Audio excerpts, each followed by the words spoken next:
Hobby Denki Web magazine gave us a humongous announcement today. Very big announcement, especially if you're a fan of Japanese G1. When we were discussing the future of the Transformers Legends line and what possibly might come of it because of how right now the way that pretty much Hasbro is importing their current product of what's going on with Powers of the Prime, and we'll probably do the same with Siege. Well, a lot of us, we were like, well, that's kind of the end of really cool special repaints from Legends. Then, of course, we got little glimmers of hope because Takara-Tomy was showing their Legends LGEX line, which was they were going to do special releases of stuff through their website and everything and the Takara-Tomy Mall. And we thought that would be done in a limited capacity. We saw some already in the past with Great Shot. And now it looks like they have another one coming. And this one is a big one. This is a really big one. So they showed us the prototype for Takara-Tomy Transformer Legends LGEX Big Powered. Now, for those who don't know who Big Powered is, this is a very big one. So this isn't so much that we're getting Big Powered, so much that we're getting a Transformers Legends Dai Atlus, Sonic Bomber, and Roadfire. Jeez. Now, some heavy hitters there. Yeah. Now, these three characters, for people who don't know, there was a Transformer series after Transformers Victory called Zone. Zone was a one-episode OVA special Transformer series that was kind of a pilot that would lead to a TV series if the demand was there, which unfortunately was not. And it would continue on as a short-lived manga and more famously known to continue the story as a story page book from Comic Bomb magazine. So Transformers Zone had three primary characters that had most of the focus. Obviously, there was the majority of the Autobots were filled out with Micromasters and the transforming bases and everything. But the three main big bots were the Powered Masters, not Power Masters, Powered ED at the end Masters, which was the gimmick with them was that they all ran on batteries and did some kind of, I guess, automated thing similar to that. I guess the modern equivalency of that would be like if you had Omega Supreme, right? Some kind of battery operated gimmick that worked. So you had Dai Atlus, you had Dai Atlus, who was like a drill tank, very large, Sonic Bomber, also a jet, really cool, and Roadfire, which was some kind of all-terrain vehicle. Now, these three characters came out in 1990 during Transformers Zone, and they combined together to make a giant vehicle called Big Powered. So now that the history lesson is behind us, so what this is essentially is they took three previously existing Generations toys, specifically from the Titans Returns line, and remolded the heck out of them. Like, there's a lot of remolding here.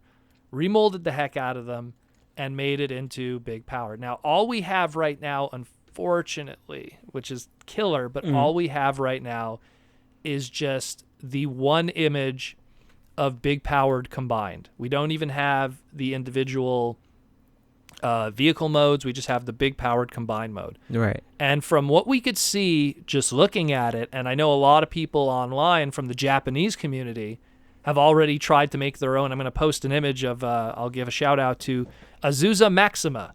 Not the same Azusa from Bakkan fame. Azusa Maxima on Twitter took his own Generations molds of these and made his own version of it. But so what Azusa Maxima figures is that this comprises of a heavily remolded Twin Twist, which makes Roadfire at the top. It has obviously what you could use here, Overlord, or alternatively Black Shadow, aka Sky Shadow. It's interchangeable really in this case because it's remolded anyways. And the final one being what he assumes, and he's probably 100% right, the Titans Return Misfire, which was the Target Master, the pinkish, hueish jet. All right. And obviously the three of these are, when you look at obviously Azusa's image here, you could see comparing side by side, heavily remolded. Yeah. To make it more match it more match its original counterpart. Now, obviously, like the most noticeable of the bunch is because using that Overlord mold or that Sky Shadow mold, you have to have the drill tank ability of Dai Atlus. So they have the drill tank, nose cone you have there. You have the heavily remolded misfire to look like Sonic Bomber. I mean, I'm really excited because you can even see like the arm detail on the side really looks like Sonic Bomber.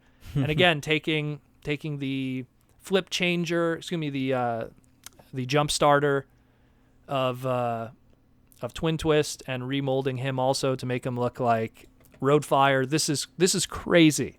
This is absolutely crazy. To the point that it's like, because another thing too, how this is also a throwback was these individual characters back in 1990 were sold individually. Sonic Bomber, Dai Atlus, and Roadfire were sold in individual sets, and they were also sold in a giant box set, which was the big powered box set. So chances are this is going to be sold in the same way like the original 1990 Zone release, where it's going to be a giant box set, Transformers, Legends, LGEX, big powered box set. This looks crazy. This is absolute madness that this exists. This is like hardcore Transformer fans will love this. And I mean, the only thing now I'm curious, are we going to have the wings of Dai Atlus? Are they going to be able to detach and make a giant Z or Z, just like the Zone sword? So like that's the only, this is crazy. This is crazy. Time will tell, to be very honest. Oh yeah, like trust me, when we learn more information about this, and we're going to get more photos, we're going to discuss this a lot more as time progresses. But right now we don't have a release date. We don't have a price point yet. But it's also good to see that Legends isn't dead yet in Japan. Oh, yeah. Clearly not. I mean, especially with the whole, one mold for the whole world kind of thing going on. It's good. It's cool to see, some little extra craziness still coming out. The better term would be like one release for the whole world, because like the molds were like used on both sides of the ocean. It's just Japan always kind of did their own spin on the painting and the redecoing. Right. So it's nice to see now that Japan is still able to. I mean, in this case, this is a big thing, because it's like they're taking molds, but then they're remolding it like crazy to the point that it's almost like a completely different toy at this point. And just like giving a whole new flair on it, putting some very top tier characters from the Japanese side of the continuity of Generation 1. And what this also makes me happy is very strong chance, probably gonna, I'd bet on it, we're gonna see another Sakamoto manga inclusion. Exactly. That's gonna definitely be either a pack-in or an online thing here. So in the last manga, was there any kind of inkling of this character coming up, or no? There wasn't. See, there was no like shadowy figure. If you reread it and it's like, oh, maybe the first letter spells out, Legends, LGE, like something crazy like that. Something that he would be really fanboy about, do you think? We discussed the last manga chapter, and it was primarily Battle Beasts. Yeah. Which I'll tell you this right now, it could not be any more separated from what was going. I think the only connection I could even make with that is Battle Beasts are tiny, and Micromasters make up a portion of the Transformers Zone toy line, and they're tiny. But aside from that, I mean, Battle Beasts, or Beast Formers as it was called, they came out in Japan in 87, 88. During, like, let's say Headmasters, right at the beginning of Master Force. But by then, Zone, like all of Master Force passed, Victory is passed, and then when Zone came out, Beast Formers, aka Battle Beast, was already on its way out as a line in Japan. So there's no real even close connection there.